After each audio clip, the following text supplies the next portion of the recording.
पितृपक्षात पितरांना चुकूनही दाखवू नका। या 5 भाज्यांचा नैवेद्य घरावर ओढावेल संकट, 7 पिढ्यांना पितृदोष लागेल। नमस्कार मित्रांनो, सनातन धर्मातील 18 महापुराणांपैकी गरुड पुराण एक आहे। यामध्ये मानवजातीच्या कल्याणाशी संबंधित सर्व गोष्टी सांगितल्या गेल्या आहेत। यासह व्यक्तीचे पाप पुण्य, अलिप्तपणा, मृत्यूनंतरचे जीवन इत्यादी बाबत तपशीलवार माहिती दिली गेली आहे। हिंदू धर्मानुसार एखाद्या व्यक्तीच्या मृत्यूच्या वेळी गरुड पुराणाचे पठण केले जाते, जेणेकरून मेलेल्या माणसाला सद्गती प्राप्त होते। त्याने जाणून बुजून किंवा नकळत केलेल्या पापांपासून मुक्तता मिळते, अशी श्रद्धा आहे। गरुड पुराण मृत्यूनंतर मोक्षाचा मार्ग दाखवते। पितृपक्षात गरुड पुराणाचे वाचन केले जाते।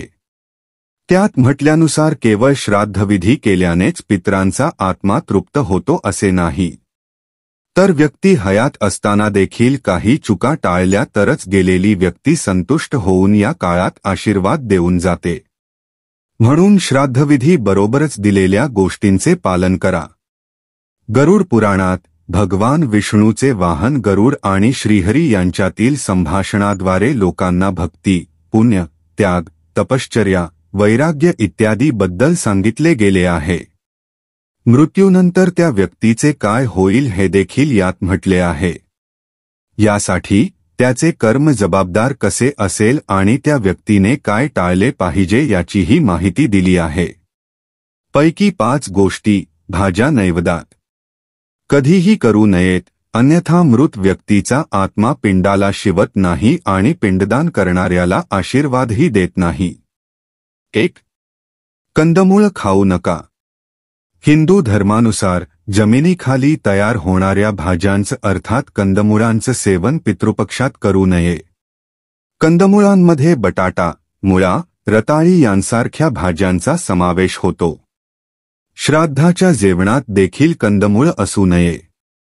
पितरांना देखील कंदमुळांचा नैवेद्य दाखवू नये, अन्यथा पितरांच्या रोषाला सामोरं जावं लागतं। तसेच वांग्याची भाजी देखील श्राद्धाच्या जेवणात कवरू नये। 2. लसूण कांदा खाऊ नये। शास्त्रात म्हटलं गेलंय की प्रत्येक खाद्यपदार्थांच्या सेवनाचा माणसाच्या स्वभावावर आणि प्रकृतीवर, मानसिकतेवर परिणाम होतो। पितृपक्षात आहार आणि आचार हा सात्विक असावा असं शास्त्र सांगतं। जेवणात सक्त लसूण कांदा वापरल्याने स्वभावात तापटपणा, चिडचिड वाढते।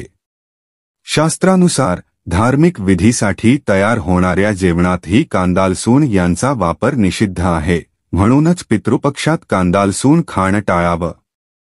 3. मसूर डाळ। पितृपक्षात मसूर डाळ देखील खाऊ नये किंवा मसूर डाळीचा नैवेद्य देखील पितरांना दाखवू नये। तुम्हाला वडे वगैरे बनवायचे असतील तर तुम्ही इतर डाळींचा वापर करू शकता, परंतु मसूर डाळीचा वापर करू नये। 4. चणे खाऊ नये। पितृपक्षात चणे खाणंही चुकीचं मानलं गेलं आहे। श्राद्धाच्या जेवणात चण्याच्या डाळीचा वापर करू नये।